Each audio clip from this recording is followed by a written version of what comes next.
Alright guys, today I'm going to be showing you how to do the valve adjustment on a Raptor 660. This is my 2001 and the clearance and procedure for this job is exactly the same for all years of 2001 to 2005 Raptor 660s.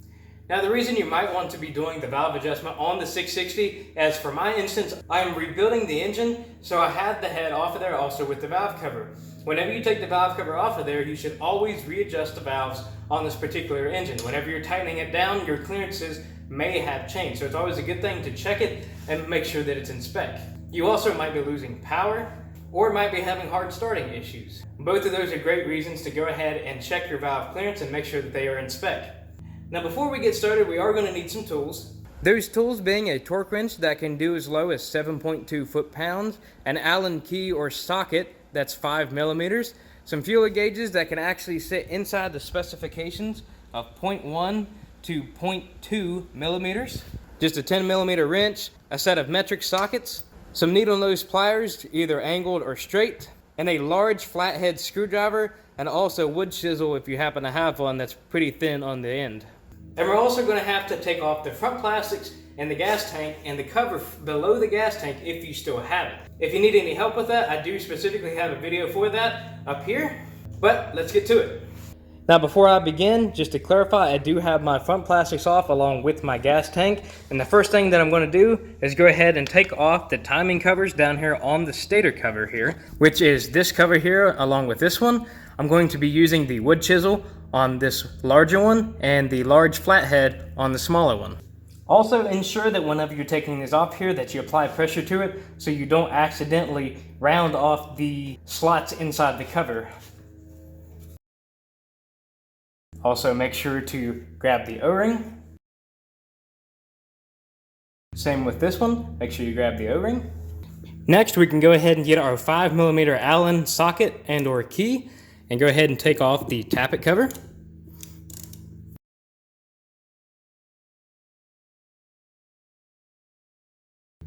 And all of these bolts are the same length, so you don't have to worry about the orientation that they go in. And when you take the cover off, just make sure that the O-ring is still attached. Now, the next thing that we have to do is set the engine at top dead center on the compression stroke.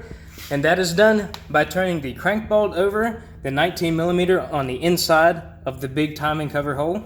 And the easiest way to know when the engine is going to be on the compression stroke is to make sure that you turn the engine counterclockwise until the valves press down once on the intake side. Then what you have to do is align up the eye that's on the inside of the small timing cover hole. And just for demonstration purposes, this is what they should do. Just like that, they're being pushed down and then let up. Now what we're looking for is an eye on the stator whenever we're rotating the engine around. You will notice whenever you're turning it around, you'll find the letter H in there. As you see right there, that is not what we're lining up. We need to turn it just a little bit more until the eye appears right there and line it up with the case slit just like that. Now you're at top dead center and you're also on the compression stroke. Now we can go ahead and start working up top. I forgot to mention that you also need to do this when the engine is cold. So mine is cold to the touch. I obviously haven't ran mine since I've rebuilt it. And now grabbing my 2 feeler gauges. For the intake side, the minimum is 0.10 millimeters to 0.15 millimeters. So I've got those 2 here. So before I start, I'm going to check all 3 of them with the maximum size and see if it's too much clearance. Pretty tight on the first one. Pretty loose on that second one. And will not take the third one.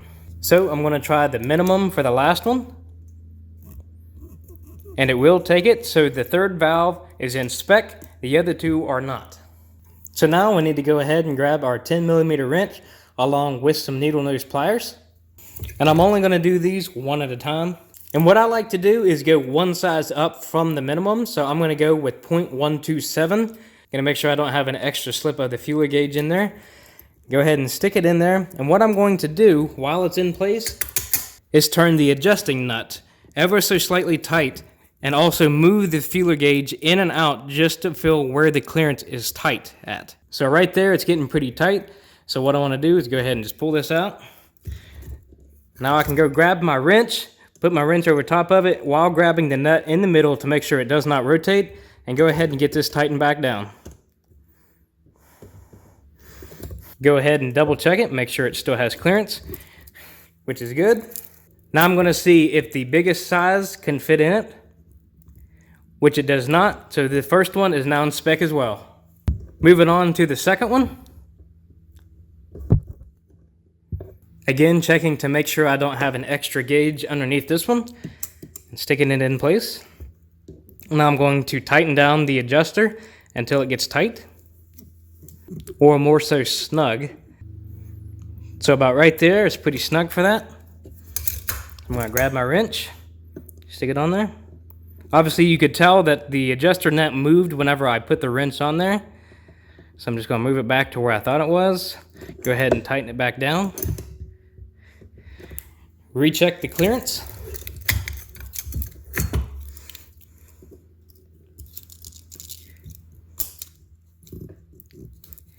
And that fuel gauge goes in there. It's still pretty snug. I'm going to go ahead and check the biggest size.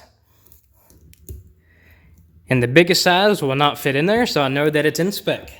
Now what you want to do is go ahead and torque down the adjustment nut to 10 foot-pounds. Now I'm going to rotate the engine over 2 full turns to also ensure that I'm on the compression stroke, and then recheck the clearance. So there's the intake valves getting pressed down. And now I'm going to go ahead and align the eye on the stator. Now I'm going to recheck the clearance with the biggest size, so 0.15.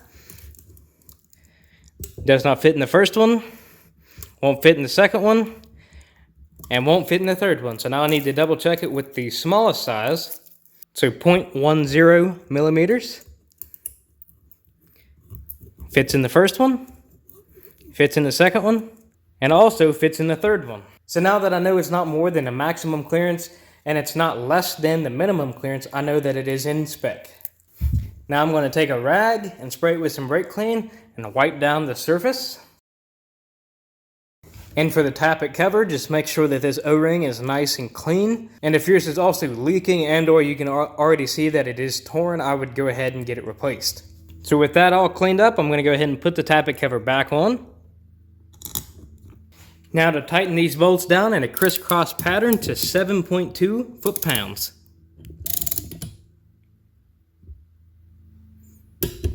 Now for the exhaust side, you also need to have this at top dead center while it's at the compression stroke. So if you've already started on your intake side, just double check that the eye is still lined up with the case, which mine is. Then go ahead and take off these 2 tappet covers. And make sure that the O-ring is still inside. Same thing with this one. Now here's where the job can get quite tricky whenever you're doing the valve adjustment. Because whenever you're trying to stick the gauges up in there, it obviously feels like you need to have a bent gauge in order to read the clearance. You don't actually have to have a bent one, but it definitely does help. So the first one that I'm going to go ahead and stick in here is one that should be too big at 0.229 millimeters. And it does not fit the first one, but it does fit the second one. So now let me try the minimum size for that first one. And it also does not fit, so I'm going to have to adjust both of them. So here's where the stubby 10 can come in handy. I'm going to go ahead and loosen up the first one. And for the reference, I'm going to be using the gauge of 0.178. I'm actually reaching on top and moving the adjuster nut by hand. And there we go, got a pretty snug clearance in there for that one. So what I'm going to go ahead and do is try to tighten that one down while holding the adjustment nut.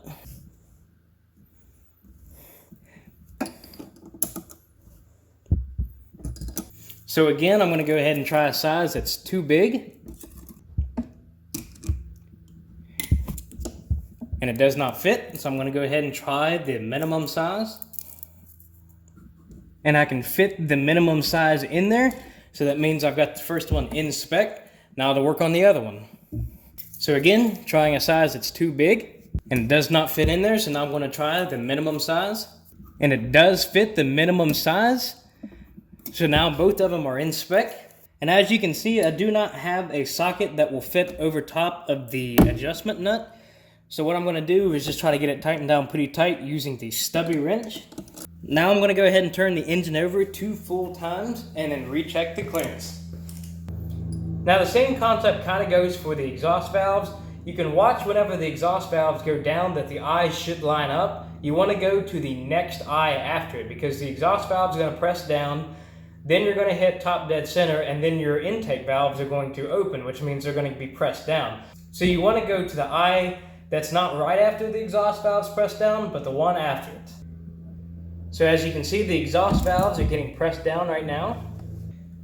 And now that the exhaust valves are now coming back up, I am coming up on an eye. I need to ignore that one and go to the next one. So now with the eye line back up, I'm going to go ahead and try a size too big. It doesn't fit the first one. Also doesn't fit the second one. So now I'm going to try the minimum size. And the first one does fit the minimum size. And so does the second one. Now I'm going to take another rag and go ahead and spray some brake clean on it to clean off around the surface where the tappet covers go. Make sure I also clean off the tappet covers and the O-ring. Go ahead and get those installed. Now we can go ahead and torque down the exhaust tappet covers to 8.7 foot-pounds. Also taking a rag and some brake clean, I'm going to go ahead and clean off the holes of where the timing cover marks sit. And also making sure that I clean the covers off and the O-ring. And ensuring that the O-ring is still on the cover, I can go ahead and start screwing this back in. Same thing with the smaller one, go ahead and clean that off too, along with its O-ring. And ensuring that the O-ring is still on it, we go ahead and screw this one on too. And now these don't have to be that tight. I literally just kind of make sure that they bottom off just like that and give it one extra little turn. Same thing with the smaller one. The smaller one really doesn't have to be that tight. I go into it bottoms out and give it just one little turn, just like that. Now all you have to do is go ahead and put the cover below the gas tank back on if you have it, the gas tank and the front plastics. But as always, if you have any questions, comments, or concerns, please ask them down below. And as always, please subscribe.